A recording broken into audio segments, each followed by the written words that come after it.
शर्म आती है जब ये भारतीय जनता पार्टी के लोग ये कहते हैं हिंदू खतरे में। अरे हमारा सारा कुछ हमारा, हम खतरे में कहां भाई? धर्म है वो एक साथ किसी मुल्क में नहीं जितने भारत में। हिंदू की उदारता, उसकी शक्तिहीनता नहीं हो सकती। वो दिन हवा हुए जब पसीना गुलाब का आत्म तत्व क्या है, भारत का मूल तत्व क्या है, भारत का प्राण तत्व क्या है। राज जी, इसलिए इन सब बातों में विचलित नहीं हो।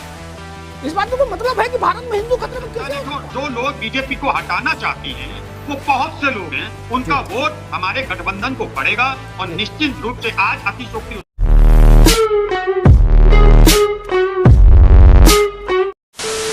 नमस्कार दोस्तों, आप सबका बहुत बहुत स्वागत है द फर्स्ट डिबेट में। दोस्तों, दिल्ली में जो वही राज कर सकता है जो उत्तर प्रदेश जीत ले। मतलब उत्तर प्रदेश से ही दिल्ली का रास्ता जाता है। सबसे ज़्यादा लोकसभा की सीटें उत्तर प्रदेश में ही हैं। तो दोस्तों, इसी पर यह डिबेट है।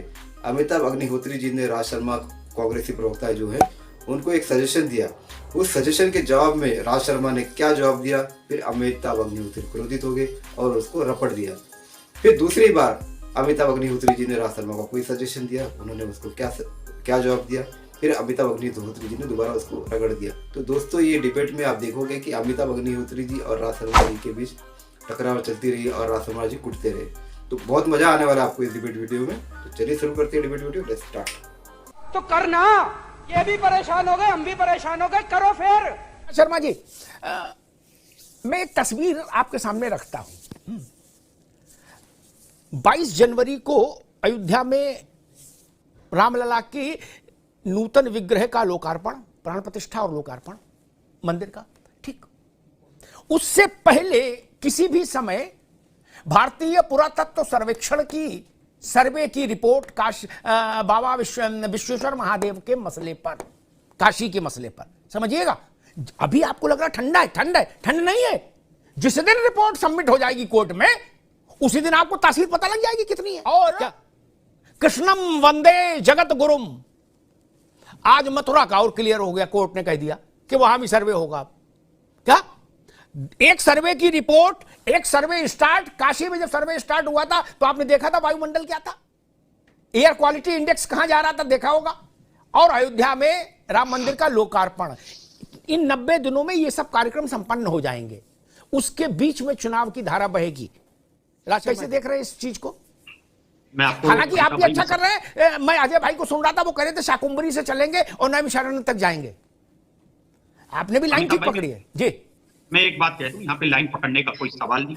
और मैं अच्छी तरह जानता हूं, ये मिश्रा जी तो बहुत ज्ञानी होंगे, ठीक है, लेकिन पढ़े हम भी हैं कॉलेज में, और कॉलेज में बैक बेंचर नहीं रहे। हम हिंदू हैं, हम हिंदू हैं। हमें कोई नहीं सिखाएगा मंदिर जाना, हमें कोई नहीं बताएगा कि मंत्र कैसे पढ़े जाए। हम सब जानते हैं। और ऐसा कतई कोई दिखाने की कोशिश ना करे जैसे भारतीय जनता पार्टी दिखाती है कि हिंदुओं की रखवाली ये है। मुझे तो शर्म आती है जब ये भारतीय जनता पार्टी के लोग ये कहते हैं हिंदू खतरे में। अरे हमारा सारा कुछ हमारा, हम खतरे में कहां भाई? हमें तो नहीं लगता हम खतरे में। हमें किसी से खतरा नहीं है और ना ही देश को किसी से खतरा है। अगर हिंदुओं को असल खतरा है, बिहाइंड द पर्दा अगर खतरा है, तो वो भारतीय जनता पार्टी से। अब मैं आ जाऊं, एक चीज और कह दूं, हमें कोई नहीं, अगर मंदिर बन रहा है तो अच्छा, उसमें किसी ने ये नहीं कहा क्यों बन रहा है भाई। उसके रामलला का अगर ताला खुलवाया था तो नरसिम्हा राव साहब ने खुलवाया था। मैं आपके चैनल में कहता हूं हमने खुलवाया था, मगर हल्ला नहीं मचवाया था। दूसरा, काशी बन जा, मैं जाऊंगा काशी में। कौन मना कर रहा काशी में? मेरे अध्यक्ष मना नहीं कर रहे। अब मिश्रा जी अपनी है, जैसे आप कहते हैं ना, मिश्रा एक ननकू हो। अगर मिश्रा जी और उनकी पार्टी गांव की ननकू बन जाए तो क्या हम ननकू बन के इनसे बेवकूफ बनेंगे? हमारा और समाजवादी पार्टी का गठबंधन है। मैं उत्तर प्रदेश की बात कर रहा हूं। और वो गठबंधन, अभी किदवई साहब ने बहुत अच्छी बात बोली और उन्होंने ये कहा, जिम्मेदारी से कहता हूं, इसमें सवाल ही सारे खत्म हो गए। अब हम सहारनपुर में देवी से शुरू करें और यहां जाके देवता पे खत्म करें, क्या मतलब? अरे भाई, मैं ब्राह्मण हूं, दबनियत से कहता हूं ब्राह्मण हूं, और मैं आपके माध्यम से कहता हूं कि मुझे, मैं प्योर हिंदू हूं, प्योर, बिल्कुल। और मैं एक मानता हूं और मेरी पार्टी जानती है कि हमारा देश में हम किसी को गाली देने का अधिकार नहीं है। वो काम करिए। और मिश्रा जी के लिए एक बात कहना चाहता हूं, आप जीते इलेक्शन, उत्तेजना ज्यादा अच्छी नहीं है, हार्ट अटैक हो जाता है। ठीक है। राज भाई रुक जाओ, मिश्रा जी अभी रुके। राज भाई ने कहा, आज वो भी, मौसम तो ठंडा है लेकिन वो भी आज थोड़ा गर्म थे। उन्होंने कहा कि भाई हम देवी से शुरू करें, देवता तक जाएं, दूसरे को क्या मतलब है? अजय राय अपने परिवार में किसी बच्चे का मुंडन कहां कराएं, इससे किसी को मतलब नहीं। क्या अजय राय सत्यनारायण कथा करें और चाहे शनि देवता को सरसों का तेल चढ़ाए, हमको क्या मतलब। लेकिन कांग्रेस क्या कर रही है इस पर तो मतलब रखना होगा मित्र। अजय राय की यात्रा में मेरी कोई दिलचस्पी नहीं, राज शर्मा की यात्रा में राहुल गांधी केदारनाथ गए, मेरी कोई दिलचस्पी नहीं थी। लेकिन पार्टी के तौर पर कोई कार्यक्रम होगा तब तो समझना पड़ेगा, और समझना भी चाहिए। सार्वजनिक जीवन की यही अच्छाई है, यही बुराई है।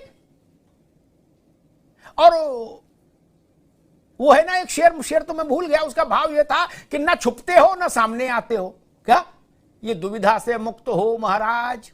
सोमवार को कहते हो ताला हमने खुलवाया, मंगल को कहते हो हमारा कोई लेना देना नहीं, हम तो बाबरी मस्जिद बचाने के लिए जीवन संघर्ष कर रहे थे। यही सब लूट जाता है, क्या यही सब लूट जाता है मसला। मुश्किल तो यही है, एक रास्ता पकड़ लो तो कोई दिक्कत नहीं। और जो लोग इतना सरलीकरण करते हैं राजनीति में, कोई हो कि जैसे अयोध्या कोई बहुत छोटी मोटी घटना है कि बस स्टॉप पर बस आई रुकी, 2 सवारी उतरी, 2 चढ़ी चले गए, ऐसी नहीं। अयोध्या का मंदिर जब बनेगा, बोले जी मंदिर बने हमें क्या दिक्कत नहीं, वो तो पूरे विश्व भर में एक बड़ी घटना और भारत के सामाजिक, राजनीतिक और धार्मिक तीनों आयामों को प्रभावित करेगा। नोट कर लीजिए मेरी बात, हम तो रोज मिलते हैं इसी समय। अयोध्या का मंदिर जब लोकार्पित होगा तो वो भारत की राजनीतिक, धार्मिक और सामाजिक तीनों चेतनाओं को प्रभावित करेगा, सबसे निर्णायक ढंग से प्रभावित करेगा। लिख लीजिए मेरी बात, इतनी सरल बात थोड़ी ना कि ठीक है यार बने मंदिर, मुझे क्या है, मैं कोई विरोध कर रहा हूं, बनने दो। नहीं, विरोध समर्थन का तो प्रश्न पीछे छूट गया मित्र। अब उसकी भव्यता और दिव्यता का मसला है। और एक बात कल उठी थी, हरीश जी आ रहा हूं तो भी मैंने कहा था, मैं फिर दोहरा दूं, राज भाई ने कहा कौन मूर्ख ये कह रहा है कि हिंदू खतरे में है, और जो कह रहा है सो मूर्ख। मैंने कभी नहीं सुना कोई कह रहा है हिंदू खतरे में। हिंदू क्यों खतरे में होगा भाई, मूल है इस देश का, हिंदू तो कैसे खतरे में आ जाएगा। हिंदुस्तान में भी हिंदू खतरे में आ जाएगा, डूब मरो। कौन बोल रहा है ऐसा? हाँ, मैंने तो नहीं सुना किसी समझदार आदमी ने। दुनिया के जितने धर्म हैं वो एक साथ किसी मुल्क में नहीं जितने भारत में। हिंदू की उदारता, उसकी शक्तिहीनता नहीं हो सकती। वो दिन हवा हुए जब पसीना गुलाब था, वैसा नहीं है मित्र ना। और अयोध्या का राम मंदिर उसका उद्घोष कर देगा कि भारत का आत्म तत्व क्या है, भारत का मूल तत्व क्या है, भारत का प्राण तत्व क्या है। राज जी, इसलिए इन सब बातों में विचलित नहीं हो। इस बात का कोई मतलब है कि भारत में हिंदू खतरे में कैसे हो सकता है? No, never, not at all. Raj Sharma ji, ये अच्छा है कि समाजवादी पार्टी और कांग्रेस में कम से कम इस बात की संभावना बन रही है कि मिलकर चुनाव लड़े। और लड़ाई झगड़ा बहुत हो लिया और अकेले दोनों को नुकसान, ऐसी कुछ फीलिंग मुझे समझ में आई जो फराज भाई ने कही, जो उसके बाद आपने रिस्पॉन्ड किया। ठीक बात है, आपको लड़ना है भारतीय जनता पार्टी से, एक एनडीए गठबंधन और दूसरी तरफ इंडिया गठबंधन। अगर गठबंधन हो जाता है तो 2 गठबंधन लड़ेंगे। अच्छा, मैंने जो शुरुआत में कहा था 3 बड़ी घटनाएं घट जाएंगी लोकसभा चुनाव से पहले, वोट होने से पहले। एक, अयोध्या में रामलला का मंदिर 2-4-5 करोड़ आदमी तब तक दर्शन कर लिया होगा। अप्रैल के 2nd वीक से वोटिंग शुरू होगी मोटे तौर पर, क्या तब तक 2-4-5 करोड़ आदमी तो अयोध्या में दर्शन कर ही गया होगा। काशी की भारतीय पुरातत्व सर्वेक्षण की रिपोर्ट आ गई होगी और मथुरा में कृष्ण जन्म स्थान पर सर्वे शुरू हो गया होगा। उस वायुमंडल के बीच में वोट पड़ेगा। राज शर्मा जी, देखिए भाई, आप अपनी जगह जो भी कह रहे हैं, लेकिन मैं भी इस बात से इतना इत्तेफाक नहीं रखता कि ये घटना घटने पे पूरा एक तरफा बीजेपी की तरफ चली जाए। लोगों के पास और भी मुद्दे। और मैं आपको बता दूं कि अगर कोई ये सोचे कि विधानसभा में हमें वोट नहीं मिला, उसका अलग कारण, लेकिन जब केंद्र सरकार का मामला आएगा, क्योंकि सारी रणनीतियां केंद्र सरकार के द्वारा तय की जाती हैं, रोजगार देने का, स्वास्थ्य सुविधाएं देने का, सारी चीजों पे केंद्र सरकार का भार ज्यादा होता है। तो मुझे इस बात की उम्मीद है कि जिस सत्ता ने जो लोग बीजेपी को हटाना चाहते हैं, वो बहुत से लोग हैं, उनका वोट हमारे गठबंधन को पड़ेगा। और निश्चित रूप से आज अतिशोक्ति हो सकती है, लेकिन ये कोई अमर बेल नहीं है। भारतीय जनता पार्टी ये जब टूटेगी तो घुंघरू की तरह बिखर जाएगी, मैं आपको बता रहा हूं। और एक बात और कहता हूं कि अभी मिश्रा जी कह रहे थे हमारी सपा की लड़ाई पब्लिक डोमेन में चली गई। लड़ाई तो गुरुदेव आपकी भी गई हुई है। वहां जाते हैं मौर्य जी, एएन शर्मा को जगह नहीं देते हैं, सब जान रहे हैं पब्लिक, सब आजकल पिल्सबेरी का आटा खा रहे हैं।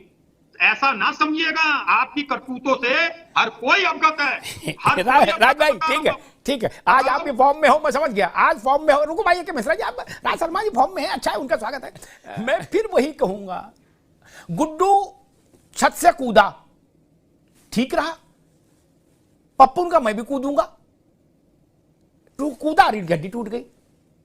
ये नियम नहीं हो सकता, सबकी ताकत अलग अलग है मित्र। इसलिए और कांग्रेस ने कहा कि जो लोग बीजेपी को हटाना चाहते हैं, क्योंकि जनता के मुद्दे रोजगार, स्वास्थ्य और बहुत सारी चीजें उन्होंने बताई, अच्छी बात है, ये सब मुद्दे हैं। एटा, इटावा, फर्रुखाबाद से लेकर कुशीनगर, झांसी, पडरौना, कहीं चले जाओ उत्तर प्रदेश में, क्या वहां कहीं भी उतर पड़ो बस स्टैंड पे,